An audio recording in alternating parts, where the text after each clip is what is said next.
దయ్యం చేసిన పెళ్లి. మైలవరంలో పేరు మోసిన నగలవర్తకుడు, వరహాలయ్య కొడుకైన సుధీరుడు చదువు సంస్కారం గల అందమైన యువకుడు. ఏటా మైలవరంలో జరిగే అమ్మవారి జాతరకు చుట్టుపక్కల నుంచి జనం తండోపతండాలుగా వస్తారు. అలా ఆ ఏడు తన స్నేహితుడు మణికంఠుడి ఇంటికి వచ్చిన ఒక అందమైన యువతిని చూసి ఆశ్చర్యపోయి ఆమె వివరాలు అడిగాడు సుధీరుడు. ఆమె పేరు సుచరిత అని, పొరుగురులో ఉన్న వాళ్ళ దూరపు బంధువు భూషయ్య కూతురు అని తెలియవచ్చింది. ఆ రోజు సాయంకాలం మరేదో పని మీద సుధీరుడు మణికంఠుడి ఇంటికి వెళ్ళాడు. ఆ సమయంలో అక్కడ ఆ ఊళ్ళో భారతం చదివే పూజారి వాళ్ళ గుమ్మంలో కూర్చున్న వారిని ఏవో ప్రశ్నలు అడుగుతూ ఉన్నాడు.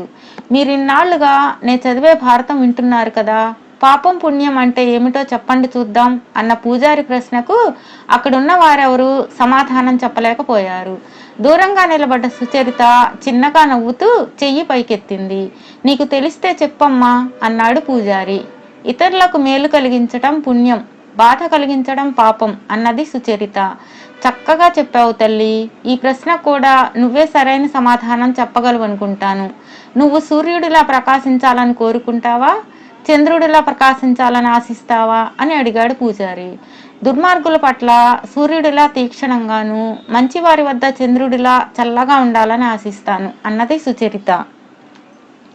ఆ సమాధానానికి అందరూ ఆనందంతో చప్పట్లు కొట్టారు. అంతలో మణికంఠుడి తల్లి ఇంటి నుంచి భోజనాలకు వేళయింది, రండి అంటూ వెలుపలకు వచ్చింది. అందరూ లేచి భోజనాలకు ఇంట్లోకి వెళ్లారు.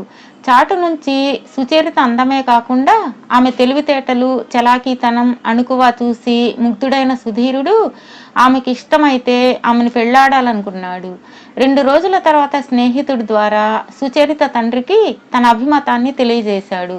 మైలవరం వెళ్ళినప్పుడు అమ్మవారి గుడి వద్ద సుధీరుణ్ణి చూసిన సుచరిత కూడా తండ్రి ద్వారా సంగతి తెలుసుకొని పరమానందం చెందింది.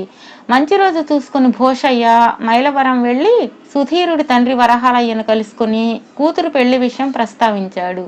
అంతా విన్న వరహాలయ్య, మా అబ్బాయి కూడా ఇష్టపడుతున్నాడు అంటున్నావు గనుక మీ అమ్మాయిని మా ఇంటి కోడలుగా చేసుకోవడానికి నాకు ఎలాంటి అభ్యంతరమూ లేదు.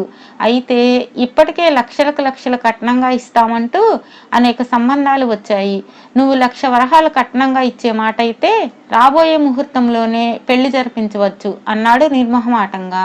అంత కట్నం ఇచ్చే తాహత లేదు గనుక భూషయ్య మరేమీ మాట్లాడలేక అక్కడి నుండి వెనుతిరిగి కుమార్తెకు విషయం చెప్పాడు. సుచరిత ఎంతో బాధపడింది. 1 నెల రోజులు గడిచిపోయాయి.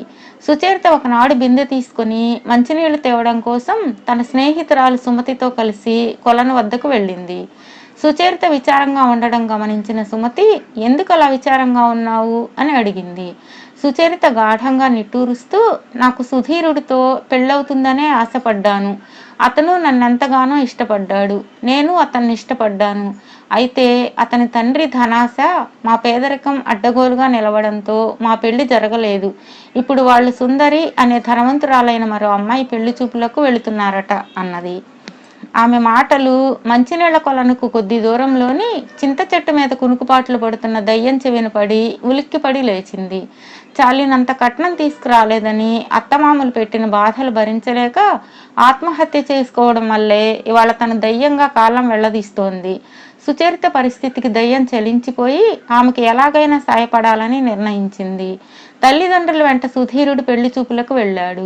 సుందరిని అలంకరించి తీసుకువచ్చి ఎదుట కూర్చోబెట్టారు.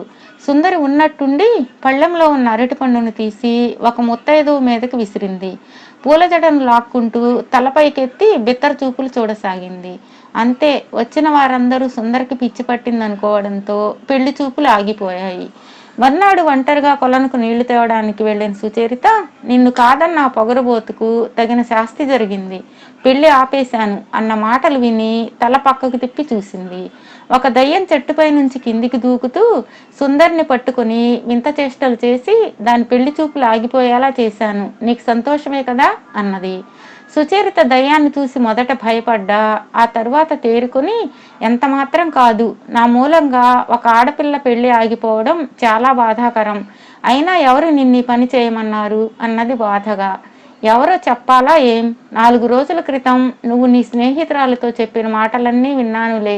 నువ్వు కోరిన సుధీరుడితో నీ పెళ్లి జరిపించేంత వరకు నాకు నిద్ర పట్టదు అన్నది దయ్యం పట్టుదలగా. ఇంతవరకు నువ్వు చేసిన నిర్వాకం చాలు, ఇకపై దయచేసి నా విషయంలో జోక్యం చేసుకోవద్దు అంటూ వేగంగా ఇంటికి తిరిగి వచ్చి తండ్రికి జరిగిన సంగతంతా చెప్పింది. ఆ విషయాన్ని వరహాలయ్యకు చెప్పడానికి భూషయ్య అప్పటికప్పుడే మైలవరం బయలుదేరాడు. భూషయ్యను చూసిన వరహాలయ్య ఏమీ మాట్లాడలేకపోయాడు. కూర్చోమని చెయ్యి ఊపాడు భూషయ్య. కూర్చొని జరిగిన అసలు సంగతిని వివరించి, జరిగిందేదో జరిగిపోయింది, పెళ్లి చూపుల వరకు వచ్చాక ఆ సుందరికి అన్యాయం జరగకూడదు, ఆ అమ్మాయినే మీ అబ్బాయికి చేసుకోండి, తప్పులేదు అన్నాడు. వరహాలయ్య మౌనంగా పక్కనున్న కొడుక్కేసి చూశాడు. సుధీరుడు సుచరిత ఎంత మంచిదో ఇప్పుడైనా మీకు తెలిసిందా? తాను బాధపడ్డా పర్వాలేదు, సాటి యువతికి అన్యాయం జరగకూడదన్న గొప్ప మనసుతో తన తండ్రిని మీ దగ్గరకు పంపిందంటే ఆమెలోని మంచితనం ఎలాంటిదో ఆలోచించి చూడండి. మీరేమో డబ్బు డబ్బు అంటూ నాకు ఇష్టం లేని పెళ్లి ఏర్పాటు చేయాలి అనుకున్నారు. ధన పిశాచం పట్టుకొని కన్న కొడుకు మీద కూడా కనికరం చూపని మీకన్నా ఒక ఆడపిల్ల కష్టం చూసి కరిగిపోయి సాయపడాలనుకున్న దయ్యమే నయం కదా నాన్న అన్నాడు విరక్తిగా. వరహాలయ్య, నాయనా, మనం ఉన్నవాళ్లమే అయినా కలిగిన వారింటి సంబంధం అయితే నీకు మునుముందు మేలు చేస్తుందని ఆలోచించాను. అంతేగాని ఇప్పుడు మించిపోయిందేమీ లేదులే. నీకు నచ్చిన సుచరితనే పెళ్లి చేసుకుని హాయిగా జీవించు. ఒక్కగానొక్క బిడ్డవు, నీ ఇష్టానికి నేను అడ్డురాను, నీ మాట కాదనను. సుచరిత వంటి గుణవంతురాలు మన ఇంటి కోడలుగా రావడమే మన అదృష్టం అన్నాడు. అప్పుడే అక్కడికి వచ్చిన పెళ్లిళ్ళ పేరయ్య జరిగిందంతా తెలుసుకుని, ఆహా, ఇంకేం, అంతా సవ్యంగా జరిగిపోయిందన్నమాట. సుందర వివాహం కూడా పెద్ద సమస్య ఏమీ కాదు. తగిన వరుణ్ణి చూసి మీ వివాహంతోనే ఆమె పెళ్లి కూడా జరిపించే పూచి నాది అన్నాడు ఉత్సాహంగా. అనుకున్నట్టుగానే సుచరిత సుధీర్ల వివాహం వైభవంగా జరిగింది. తమ పెళ్లి జరగడానికి సాయపడ్డ దయ్యానికి వధూవరులు మనసులోనే కృతజ్ఞతలు చెప్పుకున్నారు.